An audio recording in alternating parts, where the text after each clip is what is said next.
яке аз самтҳои муҳимтарини фаъолияти ҳукумат ва мақомоти иҷроияи маҳаллии ҳокимияти давлатӣ таъсиси ҷойҳои нави корӣ барои сокинони мамлакат мебошад. бо мақсади баланд бардоштани сатҳи касбомӯзии калонсолони ҷавонон ва мутобиқ гардонидани сатҳи касбияти онҳо ба талаботи бозори меҳнат бо дастгирии ҳукумати ҷумҳурии тоҷикистон ва барномаи рушди созмони милали муттаҳид дар доираи лоиҳаи баландбардоштани сатҳи некуаҳволии мардуми деҳот дар литсеи касби техникии ноҳияи восеъ синфхонаи таълимии адрасбофӣ кушода шуд. аз рӯзҳои аввали истиқлолият ҷумҳурии тоҷикистон сиёсати дарҳои бозро пеш гирифтанд ва маҳз дар натиҷаи ҳамин сиёсат бисёр шарикони рушд ҷумҳурии тоҷикистон ба ташкилотҳои байналмилалӣ аъзо шуданд ва шарикони рушд ба тоҷикистон омада дар рушду нумӯи тоҷикистон фаъолияти хешро оғоз намуданд. Яке аз чунин ташкилотҳо барномаи рушди созмони милали муттаҳид мебошад, ки дар минтақаи Кӯлоб аз соли 1996 фаъолияти хешро пеш бурда истоданд. Мана имрӯз мо дар чорабинӣ ки иштирок кардем дар ноҳияи восеъ дар ду синфхонаи ки дар назди литсеи касбию техникӣ кушода шуданд. ин ҳам бошад синфхонаи омӯзондани адрасбофӣ ва синфхонаи касби омӯзондани касбҳои сантехникӣ мебошад. синфхонаи таълимӣ масоҳаташ 120 метри квадратӣ буда аз ҷониби сохтмончиёни ҷамъияти дорои масъулияташ маҳдуди Кӯлоб деҳотсоз бо маблағи 100,107 сомонӣ ҳамаҷониба таъмир карда шуда бо шароит ва таҷҳизотҳои зарурӣ муҷаҳҳаз гардонида шудааст.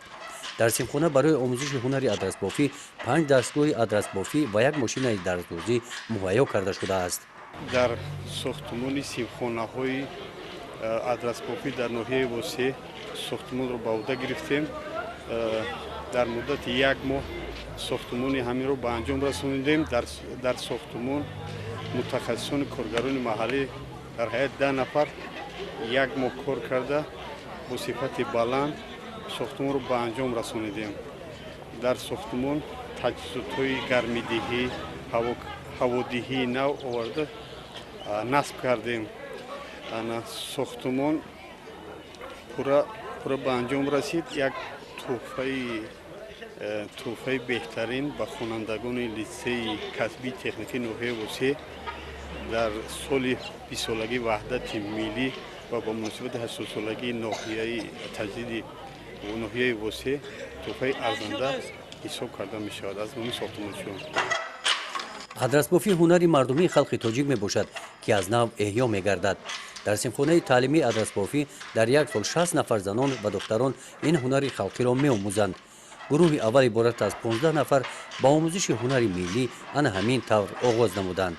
мора бобоҷон абдуллаев касба ба мо омӯзондак аз суғд омада омӯзонд мо 60 нафар духтаро ҳамҷа ҳамин касба аз худ кардем. ҳозир бо 5 нафар коргар бо духтаро дорем барои омӯзондан. кор рафтеста хешбо омӯзондана дибосои назбовадема классора.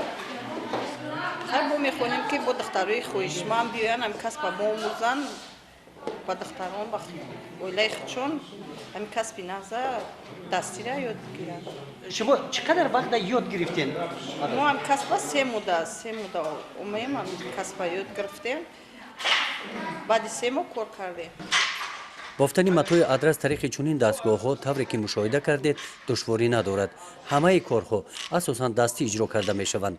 қурбонгул абдуллоева аз деҳаи қурбоншаҳиди ҷамоати деҳоти гулистон мегӯяд, ки аз худ намудани ҳунари адрасбофӣ бештар ба завқ ва хоҳиши ҳунаромӯз вобаста мебошад. ба мо хабар доданд ки дар литсеи касби техникии синфи адрасбофӣ кушода шудааст ва ба мо ҳуҷҷатҳоямон гирифта ба ин ҷо омадем ва мехоҳем ки дар ин ҷо адрасбофиро ёд гирифта ва бофта ба мардум ёд дитем. аз кушодани ин хеле хушҳол ҳастем ва мехоҳем ки аминҷа боз калонтар шавад, боз духтароро ба инҷа бисёртар даъват кунанд. кори адрасбофӣ хеле хуб аст ва мушкил ҳам нест. агар одаме ки ҳавас дошта бошад хеле зуд ёд мегирад. бо дастгирии лоиҳаи баланд бардоштани сатҳи некуаҳволии мардуми деҳот дар литсеи касби техникии ноҳияи восеъ дар ин рӯз синфхонаи омӯзиши касби сантехникӣ ба истифода дода шуд. 15 нафар ҷавонон аз маркази шаҳрак ва ҷамоатҳои деҳот дар ин ҷо барои таълим ва омӯзиши ин ҳунар фаро гирифта шуданд.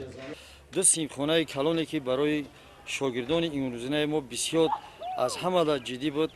аз байни як ташкилоти муҳиме ки таи 6-7 моҳ меҳнат карданд, симхонаи атласбофӣ ва симхонаи электрикиро бо муваффақият мо қабул намудем. ва дар ин ҷо мо мақсад гузошта истодаем ки дар ин симхона бо устодон ва бо шогирдоне ки дар ин ҷо ҳастанд савод меомӯзанд, таълим меомӯзанд, он ҷавононе ки он духтароне ки дар хонаҳо, дар маҳаллаҳо беҳудагардӣ мекунанд, онҳоро даъват мекунем ки омада дар ин ҷо касби аз ҳама муҳим касби дӯстдоштаи худашонро интихоб намуда соҳиби касб ва маълумот шавад. ҳамин тарф дар ноҳияи восе курсҳои нави омӯзишӣ барои аз худ намудани ҳунарҳои мардумӣ ва мутобиқ ба талаботҳои бозори меҳнат ба фаъолият оғоз намуданд. гузориши хоҷа Назриф Худойназар Зуҳуров аз ноҳияи восе барои барномаи иттилоотӣ таҳлилии ҷанбасти ҳафта.